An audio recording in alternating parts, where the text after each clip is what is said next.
Good evening, I'm Katerina Georgieva. This is CBC Windsor News. Thanks for watching.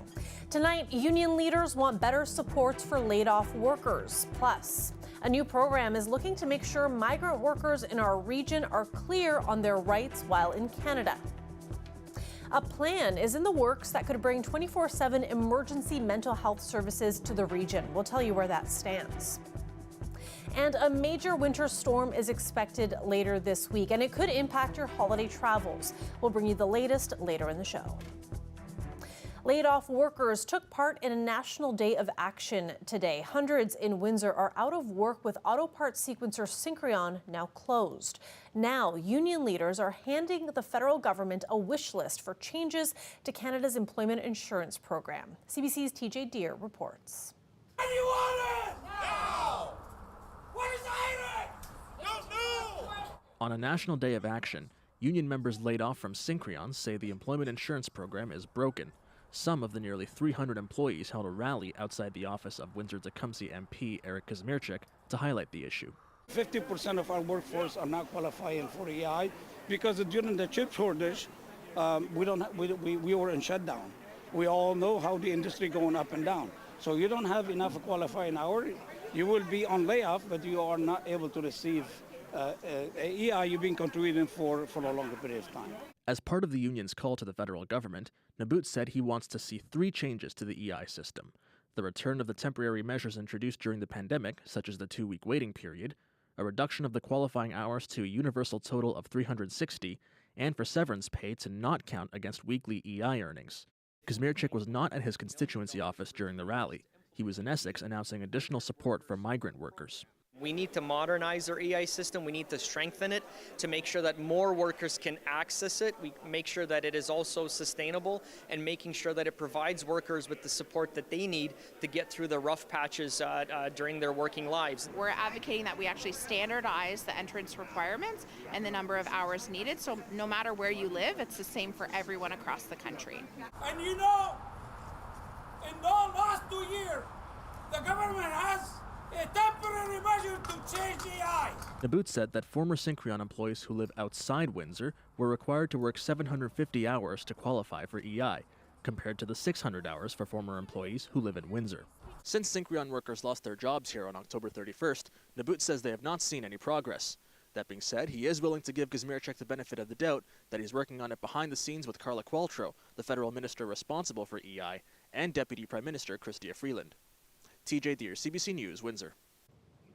A new program is coming to Essex for migrant workers. It's part of a multi-million-dollar effort to help workers understand their rights in Canada. The more that we can increase capacity of organizations that are meant to support workers, the more resources workers will have to, talk to someone, reach out to someone, have somewhere to go if they are struggling in any capacity, be it with labor issues, health care, mental health, what have you. The federal government is putting $3.6 million into the program. It will be run by Workforce Windsor Essex. That group will fund projects that help workers understand and exercise their rights while in Canada. Workforce Windsor Essex is accepting applications until February for projects that could use that money.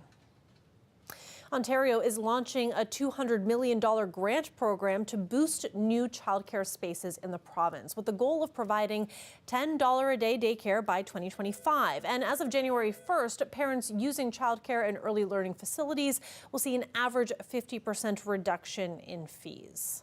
Some people have said they're going to be able to afford Christmas presents for their kids because of these fee reductions. Really, really important. Affordable childcare also means that women in Ontario do not have to choose between their career and their family. The province committed in its $10 a day deal with the federal government in March to create 71,000 new childcare spaces by 2026. There are 53,000 spaces left to be created. Meanwhile, the reduction in fees is expected to save parents between $6,000 and $10,000 per child.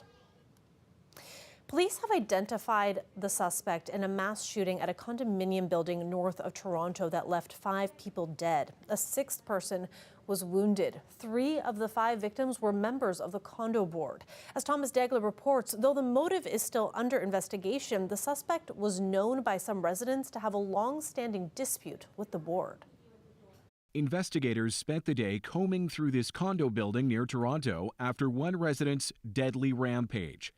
York Regional Police dispatched officers in tactical gear Sunday night amid reports of an active shooter. Officers arrived to find a horrific scene, with 5 deceased victims having been shot and killed in 3 separate units. Officers also found a 73-year-old man armed with what investigators describe as a semi-automatic handgun. They always had problems with him. It could have been all avoided. The suspect, Francesco Villi, was known to neighbors for a long-standing dispute with the condo board. Police confronted him in a hallway. I don't believe there was an exchange of gunfire. I don't have information on that. I believe it was one officer who fired at the man, and he was killed. Court documents show in 2018, the condo corporation sought a restraining order against Villi for his threatening, abusive, intimidating, and harassing behavior. A court told him to stop posting on social media about the case, but Villi continued to share unhinged rants. To build the condominium buildings according to the Ontario Building Code. So I did not have to do this. John Santoro says he served on the board 5 years ago and remembers Villi's gripes. I was lucky that I was trying to help him. If I wasn't trying to help him, my story could have been changed tremendously last night. Police haven't formally released a motive for the attacks, but the suspect was due in court today amid his dispute with the condo board. Police say 3 of those killed were board members. Thomas Dagg, CBC News, Vaughan, Ontario. A major story this year in Windsor has been access to mental health care. Police officers have highlighted a gap in service. There's not always a place to take someone experiencing a mental health crisis. And now, Hotel-Dieu Grace Health Care is hinting at some big changes to fill that void. And the CBC's Jason Vio joins us live now with more on this. Jason, what do we know about this plan? Well, Hotel-Dieu is working on a plan that could bring 24/7 mental health supports to Windsor, Essex. Now, if someone is experiencing a mental health crisis in the overnight hours right now, the only place for them to go is the hospital's emergency department. Hotel-Dieu says it has been working with Windsor Police and Essex Windsor EMS on a solution to free up first responders in those instances. Sometimes they can be waiting hours with a patient in the ER, but ultimately it's the patients who are most affected. Have a patient who's experiencing a mental health and addictions crisis wait for 3, 4, 5, or 6 hours in a waiting room is dangerous. It really is dangerous. It could further aggravate the circumstance. They could leave without care, which is something we've determined is the case. So that's why we're focusing on this. It's really not to grab a headline or do things differently for the sake of doing things differently. It's really to free up resources to better maximize what we already have in place. And that's why it's a relationship piece from our perspective. So when will we see these new changes that Mara is hinting at? Well, he says to expect an announcement next month. So Jason, we now know a little bit about what's coming, but what mental health supports are there if somebody is in crisis today? Well, right now they do operate a building on Olette Avenue that serves as kind of a crisis walk-in center for those experiencing a mental health crisis. That's 7 days a week from 8 a.m. until 8 p.m. every day. Trained social workers are there to help. And then from 11 a.m. to 7 p.m. during the week, a psychologist is at that center for patients who need them. Roughly 3,600 people have used this crisis walk-in center, and that's over the last 18 months. So someone walks in, they will go to our clerical desk and give their health card and say why they're here. After that, they'll go through screening and they'll take a seat until a crisis worker comes out and calls them in. So it's a wide variety. Could be anxiety, it could be suicidality, it could just be depression, it could be a situational crisis. Really anything. It could be someone coming in because they're having trouble, maybe their housing situation isn't the best. Really, it's a full umbrella. We don't turn anybody away. If you're having anything that you would deem as a mental health crisis, we'll help you. Now, waits are anywhere from 10 to 20 minutes when you walk into that center. The Canadian Mental Health Association also helps run it, and people often leave with a referral to other community partners. Hotel-Dieu also runs a 24/7 mental health crisis phone number, and that's 519-973-4435. Thanks for this, Jason. CBC's Jason Vio live in studio with us tonight. It's that time of year when many make their way home for the holidays, and drag queens are no exception. Lavender Productions is putting on a one-night-only performance featuring talent born in Windsor. It'll feature 2 drag queens who competed on the first season of Canada's Drag Race. I'm so excited for the homecoming show. We kind of like do this every year. It's become kind of a tradition, and we're doing it at Rockstar Music Hall this year, which is really, really special for me because I actually grew up like around the corner from that venue, and so anytime I can go there, I'm like super happy. It just brings back so many memories. People attending home for the holidays should expect to see high kicks, death drops, splits, jumps, cartwheels, and all that stuff. Get there early, get a seat, because I'm on the microphone for most of the night, and I'm fun. I know a lot of people. I'm sober, so I remember names now. Yeah, it's always a blast that I'm on the microphone for a long period of time, and I'm able to interact with the audience and get everybody going. Home for the Holidays starts at 8:30 Friday night at Rockstar Music Hall, and it'll feature Boa and Juicebox along with 4 other local queens.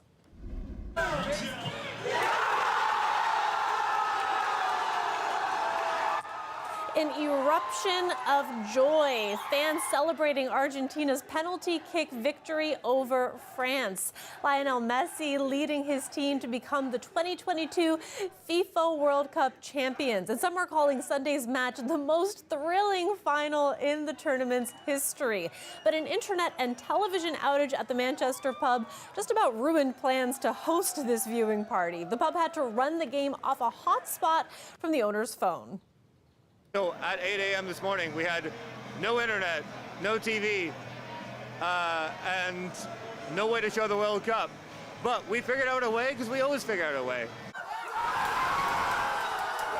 What an incredible way to bring us all together that this funny little sport is.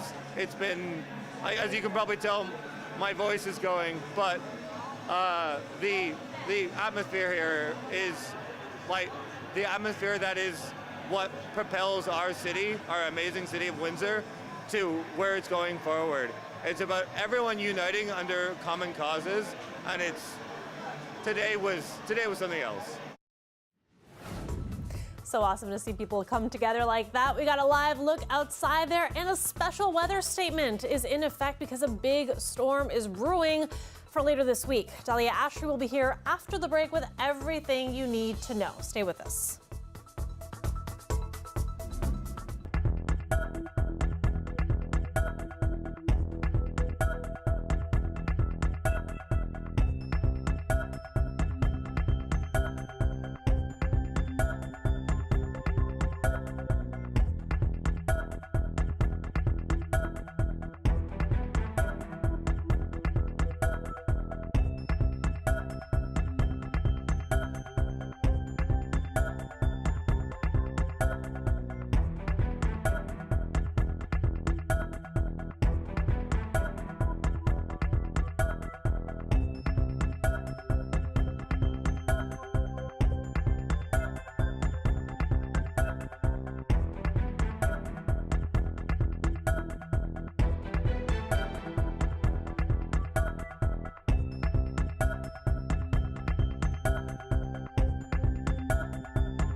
International negotiators have finalized an agreement at the UN Biodiversity Summit in Montreal. Delegates from more than 190 countries at the summit agreed to broad goals and targets. But as Jayla Bernstein reports, it is a plan that requires commitment to implement. This is a landmark deal. It's a plan that's supposed to help humanity pivot away from harmful practices that are unsustainable when it comes to nature. And yes, some politicians and ministers on the ground here at the summit have said it could be more ambitious, more aggressive. It could have tougher measures when it comes to making sure that all of the goals are implemented. But generally today, the day that the framework was finally adopted, the feeling on the ground is mostly one of relief. After this agreement, I don't know you, but I feel much more comfortable and proud to look in.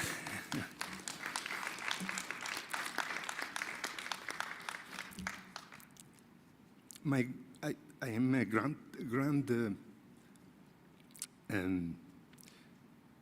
through this agreement, we can build a better future for all our children and grandchildren.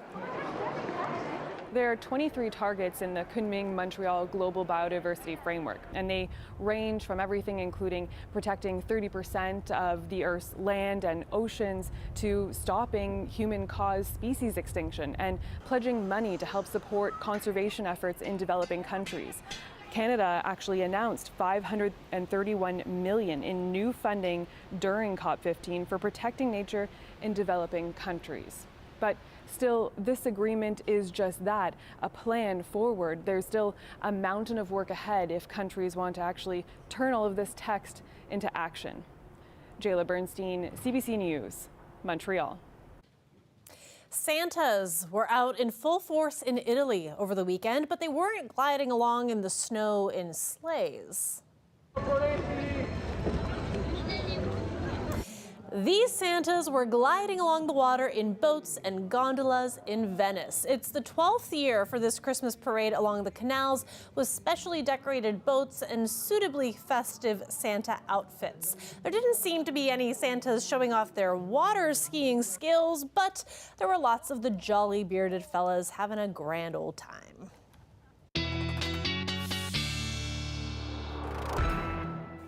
Dahlia Ashby joins us now for a look at our weather forecast. And Dahlia, many of us might be planning a drive at the end of this week into the weekend for Christmas and holiday festivities, but we got a storm coming. What do people need to know? That's right, Katerina. I mean, really, we could be expecting a white Christmas, but we still don't know 100% sure quite yet. It's something that we're keeping an eye on, especially over the next few days. What we do know right now is that tonight it's going to be a chilly one. Flurries is expected overnight. It's also Hanukkah today, so happy Hanukkah to those observing. Sunshine is on the way, and ironically, actually, the first day of winter officially is on Wednesday, and it seems like it won't really feel too much like winter, but we'll get to that in just a bit. The normal high usually is 1 degree, and today it's a -4. So we're sitting below seasonal temperatures today, quite chilly in Windsor. Same thing for the low. It's a -6, and today it's -3. So tonight it's still fairly cold, but not like it usually is. Windsor, the current temperature is -4. Quite a chilly evening, and it's expected to dip even more as the hours progress as we head into the evening. Now, there is a weather statement that is in effect, and that is really what we're talking about, Katerina, which is what you mentioned, the blizzard that we could be expecting towards the end of the week, which means potentially the mixture of rain and snow on Thursday and then a blizzard on Friday. And now the reason why we talk about the blizzard on Friday is because there will be some strong winds and the mixture of rain and snow potentially, but we're keeping an eye on that. As you can see here on Thursday, snow is really starting to make its way in. Monday, so tonight, a little bit clearer. Again, there's the flurries in effect. We start to see a lot of that low pressure system moving in. And then as we head into Wednesday, we get a little bit of a break. And then as we move forward into Thursday, like I said, we're keeping an eye on that because that could be developing quite heavily into the next few days, a mixture of rain and snow. And then we're talking about those strong winds. So as you can see here, 22 kilometers an hour tonight. But then as we head into Thursday, It could really reach anywhere up to 60 kilometers an hour, and that's really mixing in with that rain and snow. There's that heavy activity right here. As for tonight, though, temperatures are expected to drop to a low -6, and with that wind chill, it might feel like -9. So again, don't let that sunshine fool you on Tuesday and Wednesday. First day of winter officially, not really looking like winter, but after that, that's really when it's going to kick in. Thanks so much for that, Dahlia. Appreciate it. Thanks, Katerina.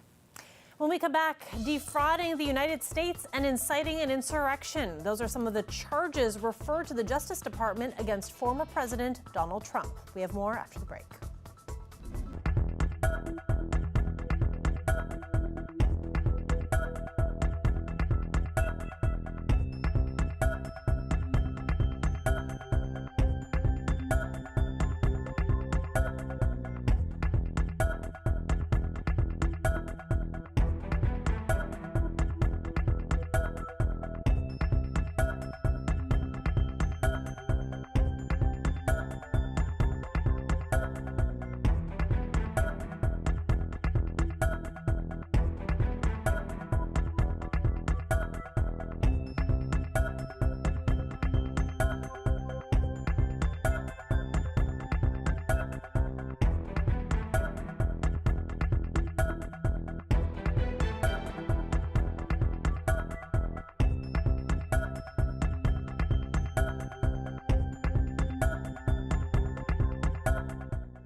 Available free.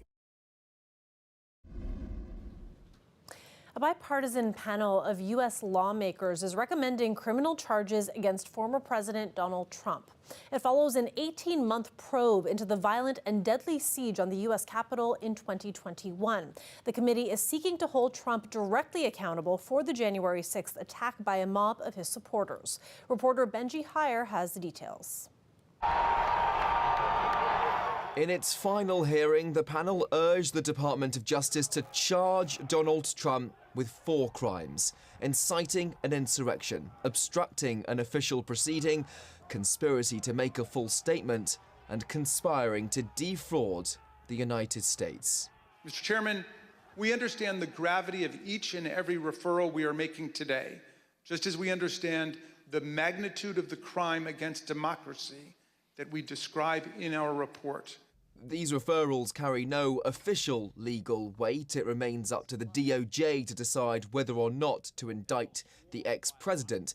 But the committee believes it's presented a convincing case that Trump, enabled by a team of lawyers and lawmakers, broke the law. Its 8-chapter report of more than 100 pages will be released in full to the public on Wednesday before the bipartisan committee is disbanded. That's because the House is under Republican control from next year. Trump, who routinely peddles discredited accusations that the last presidential election was stolen, spent the weekend predictably railing against the committee. He described them as a group of misfits and thugs.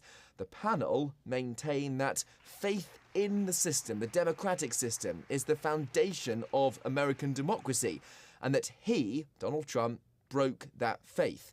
This, the committee's chair insists, can never happen again, and the way to ensure that is to hold Donald Trump to account.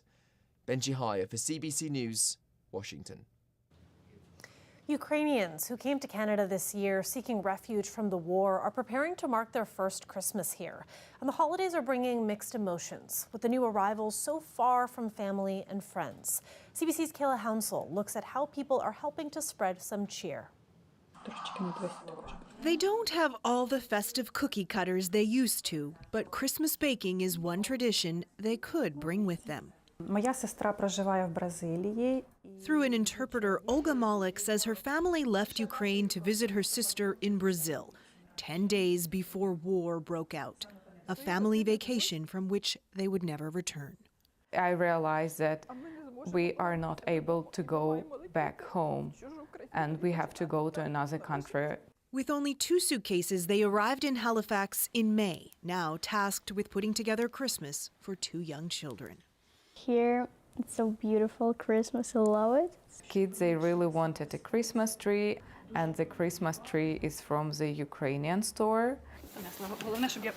She now volunteers at the Ukrainian store. It opened over the summer to help people who fled the war get settled. Everything is free. They recently put out a call for Christmas decorations. The next day, we had probably 20 to 30 donors drive through and just bring loads and loads of Christmas, trees and lights and decorations. So much, they had to ask people to stop. We have about 80 or 90 children.